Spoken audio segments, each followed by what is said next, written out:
Assalamualaikum warahmatullahi wabarakatuh. Selamat siang teman-teman semua. Semoga dalam keadaan sehat dan baik-baik saja di tengah virus corona ini. Jadi pada pertemuan ini kita melanjutkan materi kuliah kita di pemasaran sosial tentang pendekatan pemasaran sosial dalam promosi kesehatan. Nah, sebelumnya teman-teman sudah banyak belajar tentang konsep dasar seperti apa pemasaran sosial, kemudian bauran pemasaran, ada perencanaan model SMART, kemudian juga berdiskusi tentang periklanan dan promosi, identifikasi sasaran dalam promosi kesehatan. Jadi pada pertemuan ketujuh ini kita akan berdiskusi tentang pendekatan pemasaran sosial dalam promosi kesehatan, yang mana nanti kita berharap bahwa teman-teman semua nanti dapat menjelaskan pendekatan pemasaran sosial dalam promosi kesehatan. Nah, pada pertemuan ketujuh ini poin-poin yang akan kita diskusikan itu adalah konsumen, kemudian pendekatan produk, pendekatan harga, tempat, dan yang kelima adalah pendekatan segi promosinya itu sendiri. Untuk referensinya teman-teman bisa baca saja. Oke, jadi dalam pemasaran sosial, ketika kita berbicara pemasaran sosial, pasti kita akan tidak lepas dari konsep umumnya, yaitu di mana produsen nanti menciptakan sebuah produk. Dalam promosi kesehatan, produk yang kita ciptakan nanti adalah sebuah program, kemudian atau ide atau gagasannya, yang mana nanti produk tersebut akan kita jual atau kita sampaikan kepada konsumen. Seperti pada pertemuan sebelumnya yang kita sepakati bahwa ketika berbicara tentang pemasaran sosial, goalsnya kita adalah terjadinya sebuah perubahan perilaku menjadi lebih baik. Nah, tapi dalam perjalanannya, perilaku baru ini tidak serta-merta didapatkan oleh konsumen. Sebagai produsen, sebagai providernya, kita harus menentukan dulu seperti apa pendekatan-pendekatannya. Nah, pendekatan itu bisa kita lihat dari segi harga, kemudian dari segi tempatnya, atau dari segi promosi yang akan berhubungan langsung kepada produk yang kita jual kepada konsumen itu sendiri. Kita lihat satu persatu ya. Yang pertama, kita akan membahas dulu apa sih konsumen gitu kan. Siapa sih konsumen ini? Jadi konsumen itu adalah individu atau kelompok atau organisasi. Jadi dia bisa perorangan atau bisa secara berkelompok atau sebuah badan organisasi, yang mana nantinya dalam pemasaran sosial ini konsumen tersebut akan memilih, menggunakan, atau bisa jadi dia membeli. Jadi aktivitas ini bisa kita sebut sebagai perilaku konsumen. Memilih, membeli, atau menggunakan barang, jasa, ide, atau pengalaman, khususnya di bidang sosial, di bidang kesehatan. Jadi kita akan berbicara juga dengan produknya sendiri. Jadi produk kita dalam pemasaran sosial itu bisa barang, bisa jasa, bisa ide atau pengalaman yang nantinya dapat memuaskan atau memenuhi keinginan atau kebutuhan dari konsumen itu sendiri. Jadi konsep ini dulu yang harus kita ketahui, bahwa konsumen itu dia bisa jadi seorang individu, bisa jadi dia adalah kelompok atau organisasi, yang mana nantinya dia akan memilih, membeli, atau menggunakan suatu barang, jasa, ide, atau pengalaman kita, sehingga apa yang menjadi keinginan atau kebutuhan dia itu dapat terpenuhi. Seperti itu. Nah, dalam prosesnya pemenuhan itu tadi tidak akan lepas dari faktor-faktor yang mempengaruhinya. Jadi menurut Angel tahun 94 ada beberapa faktor yang mempengaruhi perilaku konsumen itu sendiri. Ada 3 di dalam perilaku ini. Jadi pertama adalah faktor perbedaan individu, yang mana nantinya seorang konsumen atau konsumen ini ketika dia membeli sebuah produk itu akan dipengaruhi oleh adanya faktor perbedaan individu. Jadi setiap konsumen itu memiliki sumber daya yang berbeda, kemudian motivasinya juga berbeda, pengetahuan, sikap, kepribadian, gaya hidup, dan demografi itu sendiri. Jadi faktor-faktor yang ada pada individu konsumen itu akan mempengaruhi nanti seperti apa konsumen ini membeli atau memilih produk yang ditawarkan oleh produsen atau provider tadi. Kemudian faktor yang kedua itu adalah faktor lingkungan. Jadi lingkungan itu sendiri mempengaruhi konsumen. Misalnya ada faktor budaya. Jadi antara satu budaya dengan budaya lainnya tentu akan berbeda dalam penerimaan atau dalam pemilihan produk yang ditawarkan. Kemudian tingkatan sosial juga berpengaruh, atau pengaruh pribadi itu sendiri, keluarga dan situasi. Situasi juga mempengaruhi bagaimana nanti konsumen dalam memilih atau menerima sebuah produk atau program itu. Kemudian yang ketiga itu adalah faktor psikologinya. Jadi dalam penerimaan itu ada proses psikologi yang akan dilalui oleh konsumen. Nah, faktor ini juga mempengaruhi dalam penerimaan atau memilih atau membeli barang tadi. Jadi pengolahan informasi, pembelajaran atau perubahan sikap atau perilaku. Ketiga faktor ini menjadi faktor-faktor yang akan mempengaruhi perilaku konsumen dalam membeli atau memilih produk yang kita tawarkan. Berarti kalau kita berbicara konsumen, kita juga akan berbicara dengan yang namanya produk. Produk dalam pemasaran sosial itu lahir dari pemahaman subjektif si produsen. Jadi produsen akan melihat kondisi lingkungan, produsen akan memantau seperti apa current isu yang terjadi di komunitas seperti itu, sehingga nanti mereka akan melahirkan sebuah produk. Nah, pemahaman subjektif produsen ini sendiri itu tidak lepas dari persepsi konsumen. Jadi konsumen juga memiliki persepsi yang berbeda-beda dengan yang terjadi di sekitarnya.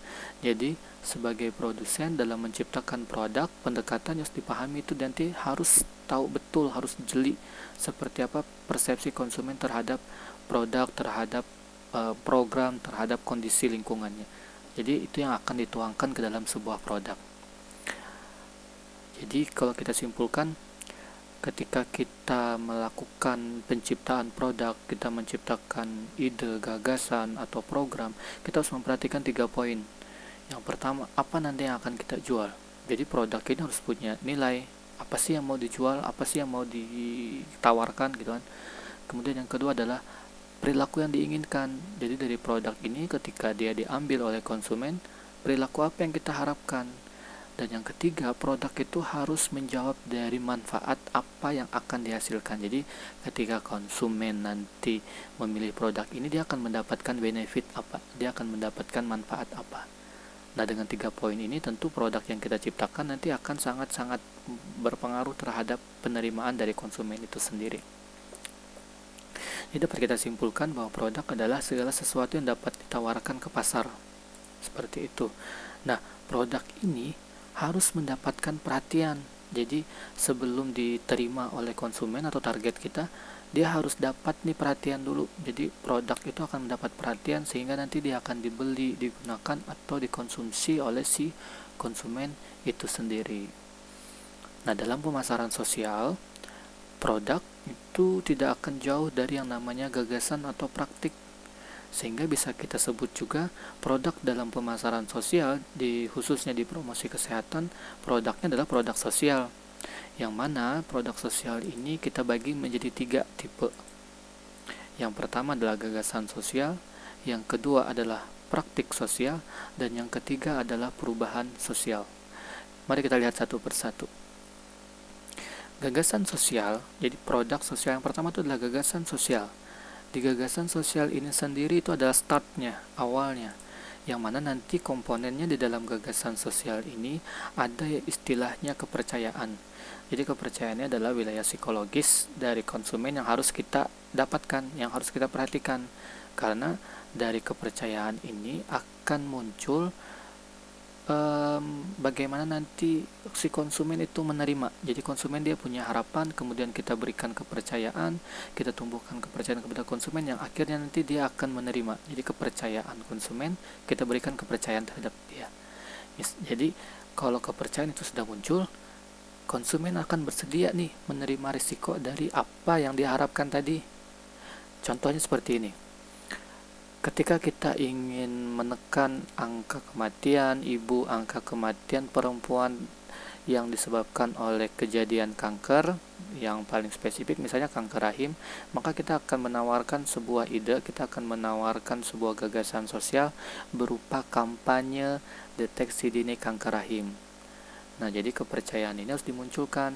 Bagaimana caranya kita mengkampanyekan pentingnya pemeriksaan deteksi dini itu terhadap kanker rahim. Nah, ketika kepercayaan ini terbentuk, maka lahirlah sebuah sikap. Jadi dalam gagasan sosial, kepercayaan dulu yang harus kita bentuk. Ketika kepercayaan itu terbentuk, maka akan lahir yang namanya sikap. Sikap ini lahir karena dia tadi percaya. Sehingga ketika sudah masuk ke dalam ranah percaya, kemudian dia bersedia menerima risiko dalam tanda kutip, risiko yang diharapkan dari sebuah gagasan kita, dia akan melakukan evaluasi. Nah, evaluasi inilah yang bisa kita sebut sebagai sikap. Jadi, evaluasinya juga bisa bentuknya positif atau bentuknya negatif.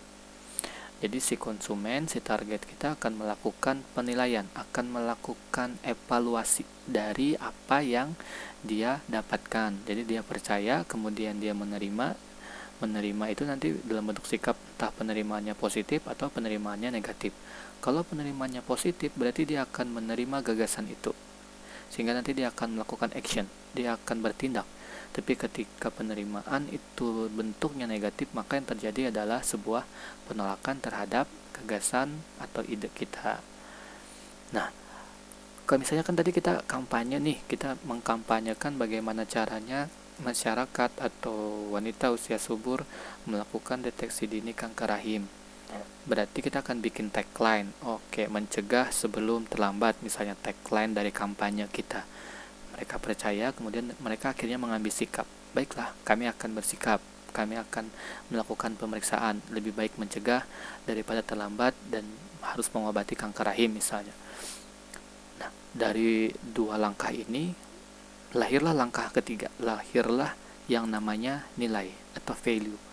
Jadi, nilai ini adalah sesuatu yang muncul sebagai hal yang berharga atau hal yang bermutu atau yang berkualitas. Jadi ketika konsumen, ketika target kita percaya, kemudian dia mempunyai sikap yang positif, kemudian evaluasinya positif, dia akan memiliki sebuah nilai yang berharga bagi dia. Misalnya dia menyebutkan bahwa kesehatan itu adalah asasi.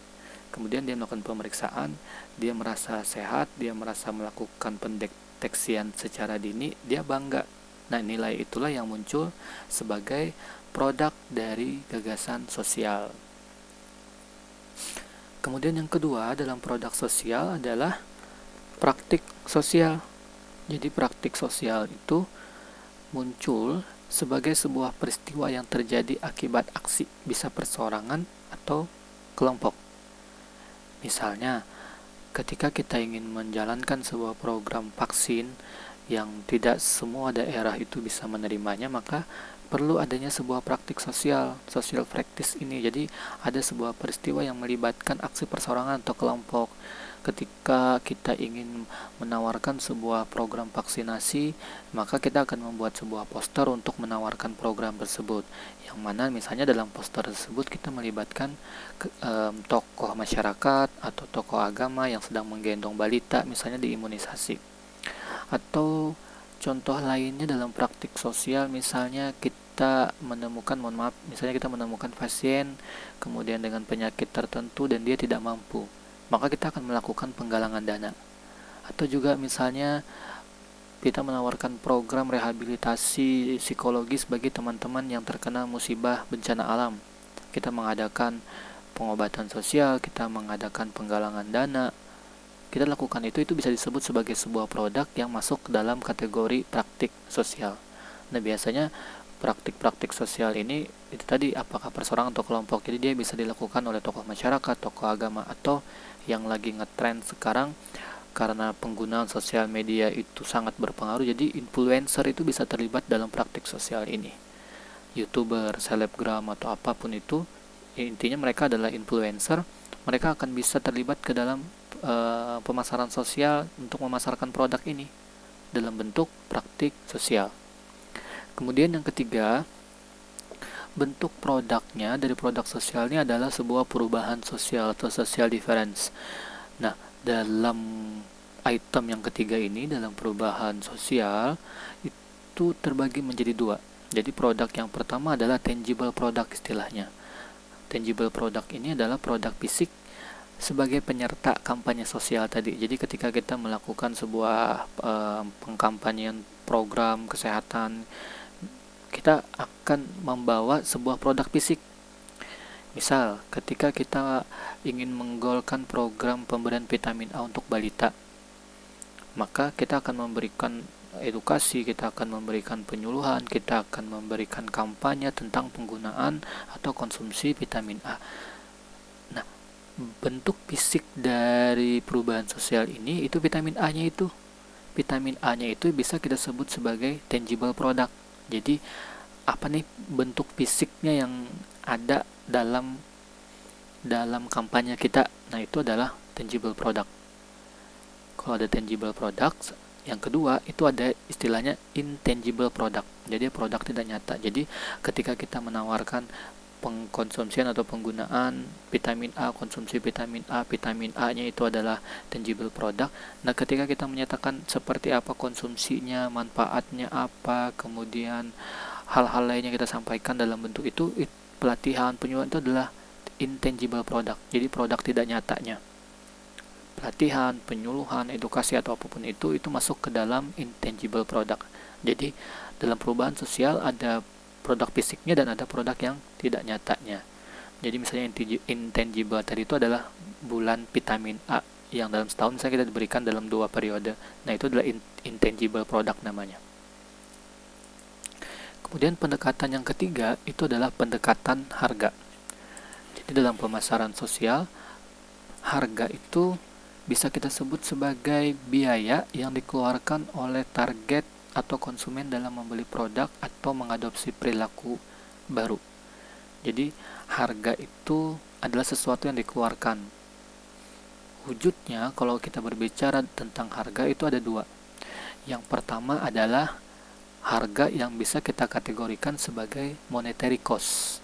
Jadi kalau monetary cost itu adalah harga yang dikeluarkan dalam bentuk uang. Jadi biaya atau harga dalam bentuk uang. Misalnya biaya transportasi, kemudian biaya berobat, beli alat keamanan dan lain-lain. Contohnya kita punya program di promosi kesehatan, kita punya program misalnya dalam 10 indikator PHBS rumah tangga. Nah, salah satu indikatornya adalah persalinan yang ditolong oleh tenaga kesehatan, dalam hal ini bidan misalnya. Nah, jadi ketika kita berada di suatu wilayah, kemudian kita menawarkan program tersebut, tentu ada harga yang harus dibayar oleh si target atau si konsumen kita. Misalnya rumahnya jauh, otomatis dia akan memerlukan biaya transportasi. Atau ketika dia sakit, maka dia harus membeli obat. Atau contoh lainnya, beli alat keamanan. Nah, ini biasanya kita gunakan untuk penawaran produk kita bagi teman-teman di perusahaan, misalnya untuk safety-nya seperti apa. Jadi ada biaya yang dikeluarkan dalam bentuk uang. Kemudian harga yang kedua itu kita kategorikan sebagai non monetary cost. Jadi pengeluaran atau biaya-biaya yang dikeluarkan oleh target atau konsumen kita, tapi bukan dalam bentuk uang. Misalnya tadi ketika kita menawarkan program bahwa persalinan itu ditolong oleh petugas kesehatan, otomatis ketika dia melakukan pemeriksaan atau dia ingin bersalin dengan jarak tempuh tertentu akan memakan waktu perjalanan. Nah, waktu ini bisa kita sebut sebagai non-monetary cost. Atau misalnya ketika dia melakukan antenatal care, dia melakukan pemeriksaan yang mana misalnya si konsumen ini datang langsung ke tempat praktek bidan misalnya. Nah, waktu tunggu berobat, antri dan lain-lain itu juga masuk ke dalam non monetary cost. Atau program lainnya, misalnya kita lagi musim demam berdarah sehingga pemerintah menggalakkan program untuk pemberantasan jentik atau pemberantasan sarang nyamuk, sehingga di suatu komunitas tersebut akan dilakukan kerja bakti. Nah, kerja bakti ini juga adalah harga yang harus dikeluarkan oleh target atau konsumen kita dalam membeli atau melakukan sebuah perilaku baru seperti itu. Nah, kemudian harga itu pasti akan bersinggungan dengan produk. Jadi sebelum produk itu diterima oleh konsumen, mereka pasti akan memperhatikan harga apa yang akan ditawarkan, sehingga dalam prosesnya, dalam perjalanannya ada semacam persepsi di konsumen yang beresiko. Jadi ada persepsi-persepsi yang beresiko bagi konsumen. ketika berbicara harga dalam sebuah produk. Yang pertama ada psychological risk. Jadi ada resiko psikologisnya. Apa sih yang terjadi? Jadi konsumen itu akan berpikir sehingga mereka akan takut, akan cemas, atau merasa tidak nyaman. Nah, kemudian resiko kedua yang dihadapkan ketika kita menawarkan sebuah harga pada produk itu adalah resiko sosial. Malu, kemudian ada stigma, ada curiga, ada antipati. Kemudian juga ada persepsi terhadap resiko fisik, misalnya rasa sakit, luka, atau cedera. Oke, misalnya contohnya nih, ketika seseorang kita ajak untuk melakukan pemeriksaan tadi kita mengkampanyekan tentang kanker kanker rahim, kanker serviks, maka kita mengkampanyekan program deteksi dini. Ada risiko yang muncul di konsumen itu. Dia akan takut. Dia takut atau dia cemas ketika dia merasa jangan-jangan nanti ketika aku berperiksa hasilnya positif. Hasilnya aku memiliki ini atau hasilnya seperti apa. Jadi rasa-rasa itu akan muncul, rasa takut, rasa cemas, atau ketika ada pemeriksaan fisik dia takut tidak nyaman dengan adanya pemeriksaan itu muncul, psikologisnya akan muncul, risiko itu akan muncul. Kemudian misalnya juga sosial risiko, jadi risiko sosial yang muncul, persepsi yang muncul dari segi sosial, padahal dia hanya ingin memeriksakan kesehatannya, tapi masyarakat yang belum memahami konsep itu pasti akan memberikan stigma negatif. Kemudian, sehingga si konsumen atau target kita akan merasa malu, atau dia bisa jadi dicurigai kenapa dia berikut berperiksa gitu kan. Nah, itu menjadi risiko-risiko sosial yang akan ditanggung oleh konsumen ketika kita menawarkan sebuah produk. Jadi itu harga yang akan dia terima. Kemudian yang ketiga, risiko fisik, rasa sakit, kemudian luka atau cedera. Nah, dari tiga risiko ini, maka harus dilakukan pengurangan risiko.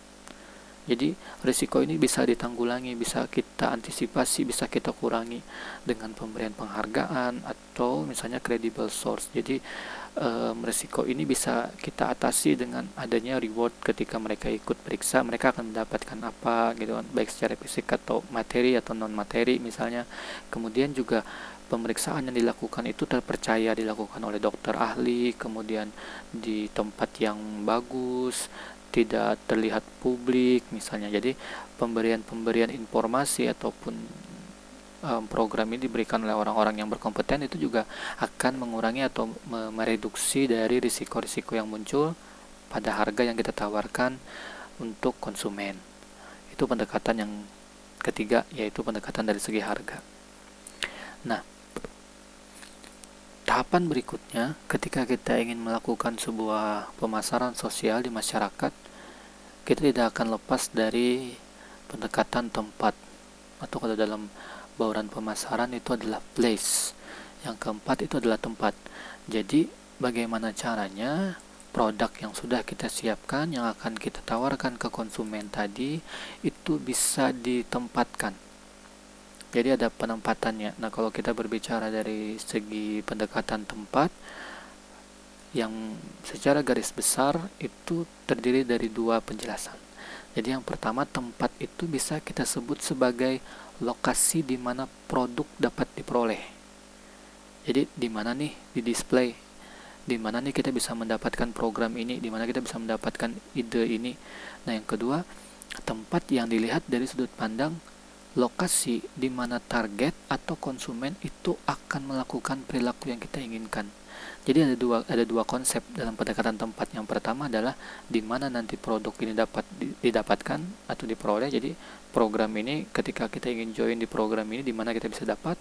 Kemudian yang kedua adalah lokasi di mana perilaku ini akan terjadi, di mana nanti perilaku ini akan dilakukan oleh si konsumen. Sehingga ketika berbicara tempat, dia akan tidak lepas dari dua produk terakhir tadi. Ada tangible product dan intangible product. Kita lihat tangible product atau produk fisiknya yang bisa kelihatan, itu berarti akan berbicara mengenai tempat di mana bentuk fisik produk fisik itu ada. Bisa jadi gudang atau nanti tempat produksinya. Kemudian yang juga tidak kalah pentingnya adalah bagaimana pendistribusian bentuk fisik itu. Misal tadi kan kita vitamin A, bagaimana caranya vitamin A itu bisa tersebar. Kampanye kita kan kampanye adalah bulan pemberian vitamin A, periode pemberian vitamin A. Nah, kita sudah punya tempat penyimpanan, tempat produksi di mana. Kemudian yang tidak kalah penting adalah bagaimana sarana angkutan tersebut ada. Jadi bagaimana caranya supaya bentuk fisik ini bisa tersebar secara distribusinya bisa merata ke lokasi-lokasi atau tempat-tempat tertentu. Kemudian dalam tangible product, tempat yang harus kita perhatikan adalah sales force-nya, jadi tenaga penjualannya. Jadi orang-orang yang membawakan produk ini, membawakan bentuk fisik ini juga harus ada. Jadi ada orangnya yang bawa. Atau misalnya kalau hal-hal yang lainnya, misalnya kita punya retail outlet, jadi kita punya toko eceran. Jadi kita bisa mendapatkan produk ini di mana, bentuk fisiknya dapatnya di mana, bisa di toko seperti itu. Kemudian kalau misalnya tempat untuk intangible product, itu bisa kita lihat misalnya tempat di mana nanti produk kita, tempat di mana nanti program kita itu bisa dikenali atau dipahami oleh konsumen. Misalnya kita akan menawarkan itu di klinik, kemudian di rumah sakit, di puskesmas, atau pelayanan kesehatan lainnya kayak misalnya posyandu atau poskesdes. Kemudian tidak menutup kemungkinan intangible product ini dilakukan di mall atau pusat pembelanjaan. Kayak misalnya sekarang ini lagi musim kasus corona, jadi di semua tempat-tempat umum itu diberikan informasi, diberikan pembelajaran, diberikan edukasi tentang corona. Jadi bisa di mall atau pusat pembelanjaan, atau juga di media-media massa, baik itu media elektronik, media cetak, audiovisual, semua media massa banyak memberikan pemahaman, memberikan informasi tentang penyakit misalnya. Atau bisa juga intangible product ini kita dapatkan secara in-home demonstration. Jadi kayak semacam ada pelatihan, ada penyuluhan di sebuah komunitas di rumah atau seperti itu. Jadi tempat itu bisa kita bagi menjadi dua secara garis besar, tangible product atau kita lihat dari intangible productnya. Nah, pendekatan terakhir yang dapat kita lakukan dalam pemasaran sosial adalah pendekatan dari segi promosinya. Jadi bagaimana caranya produk itu bisa sampai ke konsumen, itu harus melewati yang namanya promotion. Nah, kuncinya di dalam promosi ini adalah komunikasi. Jadi bagaimana cara kita menyampaikan produk ini sehingga konsumen nanti tertarik. Jadi pendekatan seperti apa harus kita lakukan, sehingga dalam komunikasi ini kita harus pegang dua rumus. Jadi yang pertama, apa nih yang akan disampaikan terhadap produk ini, apa nih yang harus disampaikan terhadap program ini. Kemudian rumus yang kedua, bagaimana cara menyampaikannya. Jadi apa yang disampaikan dan bagaimana cara menyampaikannya.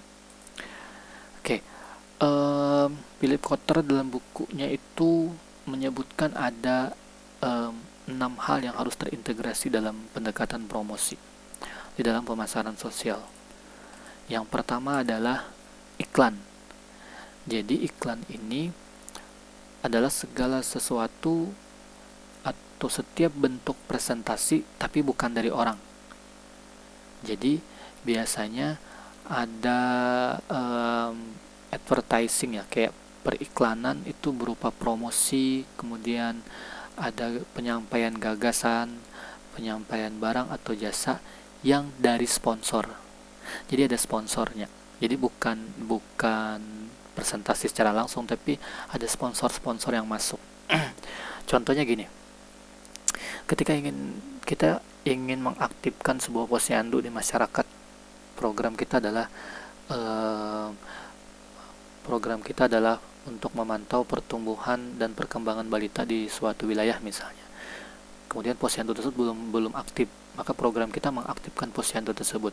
Kita bisa saja mengiklankan pengaktifan posyandu itu melalui misalnya pelibatan dari kelurahan atau aparat desa. Jadi ketika ada pertemuan di balai desa, pertemuan dari kelurahan misalnya, kita bisa menyisipkan iklan tersebut. untuk menyampaikan kepada bapak-bapak atau ibu-ibu di wilayah tersebut bahwa kita nih sekarang pada bulan ini, pada tanggal ini akan ada imunisasi, pada ini akan ada kegiatan posyandu. Nah, itu bisa, itu namanya iklan. Jadi perlibatan sponsor dalam penyampaian. Kemudian yang kedua, dalam promosi adalah promosi penjualan. Jadi promosi penjualannya adalah berbagai jenis insentif dalam jangka pendek. Tujuannya itu untuk mendorong orang atau mendorong target kita tadi, mendorong konsumen kita minimal mencoba. Syukur-syukur kalau misalnya nanti dia membeli produk kita. Jadi ada promosi penjualan. Misal nih, kita bikin sebuah pelayanan, kemudian satu orang tersebut merasa puas dengan pelayanan kita, tidak menutup kemungkinan promosi penjualan kita ini akan dilakukan dari promosi bibir ke bibir.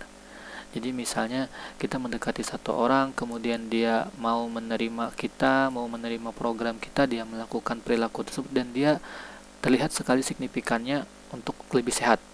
Sehingga nanti ketika dia jalan kemana, ketemu dengan siapa, itu akan menjadi promosi penjualan kita. Dia akan bercerita bahwa saya kemarin melakukan olahraga, saya kemarin melakukan ini, saya melakukan program ini yang disampaikan oleh ini misalnya. Dan akhirnya saya sehat. Itu adalah bentuk promosi penjualan. Jadi iklan promosi penjualan nomor 2. Kemudian yang ketiga, dalam kegiatan promosi yang harus kita integrasikan adalah acara khusus atau pengalaman. Nah, biasanya sebagai produsen, sebagai provider, kita itu harus melakukan sebuah kegiatan atau acara khusus yang membahas apa yang ingin kita jual. Jadi, produsen atau provider itu mensponsori kegiatan untuk menciptakan interaksi dengan si calon konsumen. Contohnya seperti ini.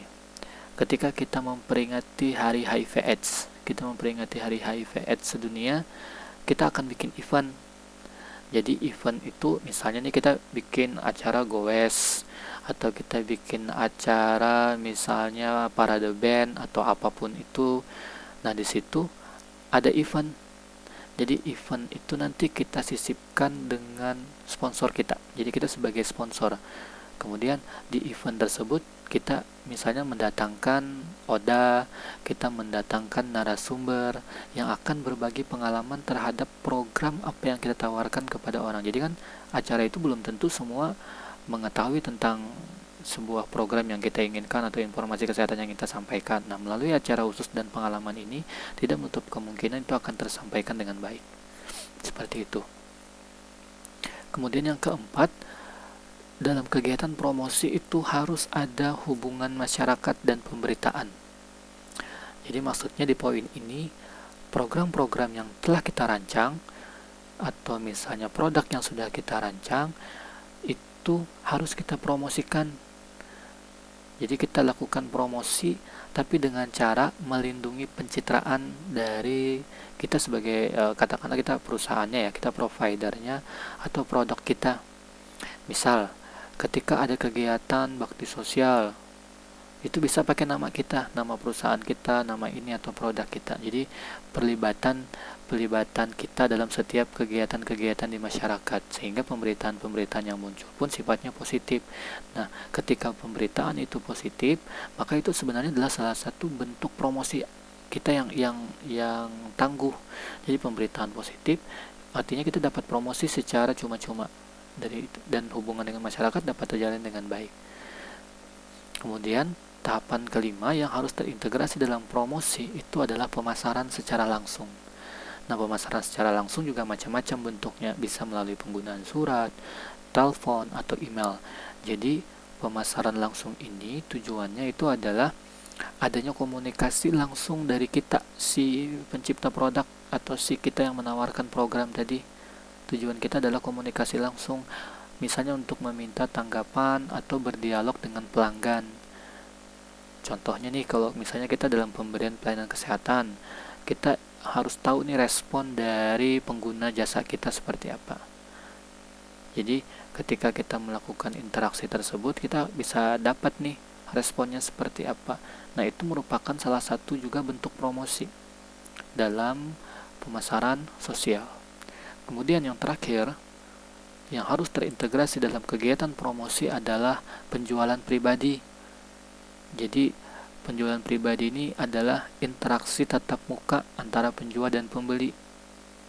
Jadi antara kita sebagai produsen, sebagai provider, sebagai pemberi program, kita harus berinteraksi langsung dengan si target atau konsumen kita. Bisa melalui presentasi atau bisa melalui tanya jawab, sehingga tujuan kita dalam kegiatan ini nanti konsumen tersebut akan memesan produk kita. Jadi contohnya seperti tadi, pemberian atau kita lagi menggalakkan atau pengaktifan dari program Posyandu.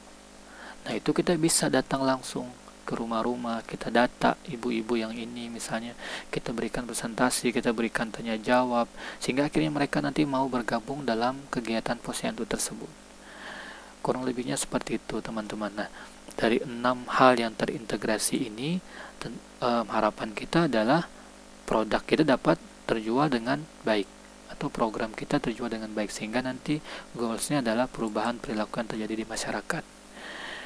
Oke, mungkin itu yang bisa saya sampaikan terkait dengan pendekatan pemasaran sosial dalam promosi kesehatan, karena pada prinsipnya marketing itu adalah sebuah kontes untuk mendapatkan perhatian dari orang-orang, dari masyarakat. Nah, dalam promosi kesehatan juga bagaimana caranya program-program kesehatan tersebut itu mendapatkan perhatian sampai nanti menjadi sebuah habit, menjadi sebuah kebiasaan dalam masyarakat untuk berperilaku secara sehat. Seperti itu, teman-teman. Oke, untuk lebih lanjut kalau misalnya ada pertanyaan atau hal-hal yang ingin didiskusikan bisa langsung hubungi saya. Demikian untuk pertemuan kali ini. Salah hilap saya mohon maaf. Terima kasih atas waktunya. Semoga kita sehat selalu. Wassalamualaikum warahmatullahi wabarakatuh.